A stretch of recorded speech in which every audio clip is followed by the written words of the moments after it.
নমস্কাৰ। সাহিত্য সাধনা শ্ৰী আনন্দ চন্দ্ৰ বাছক শিশু কবিতা। কবিতাৰ শিৰোনাম মানৱ সম্পদ।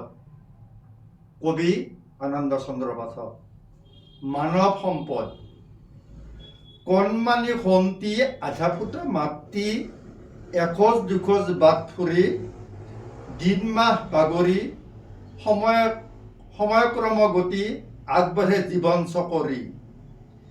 এটি দুটি আখৰ জোটানি শিকি শব্দৰ গাঁথনি আৰম্ভে মনৰ হেঁপাহত আনন্দ উল্লাহত নতুন পাঠে জীৱন প্ৰাৰম্ভে।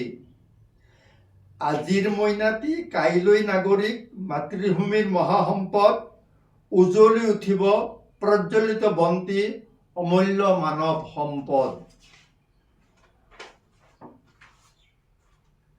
লাহে লাহে বাঢ়িব জ্ঞান কৰ্ম গতি প্ৰকাশিব মহৎ গুণ ৰাখি স্বদেশ প্ৰেমেৰে জনতাক জিনিব দেশৰ কল্যাণ সাধি।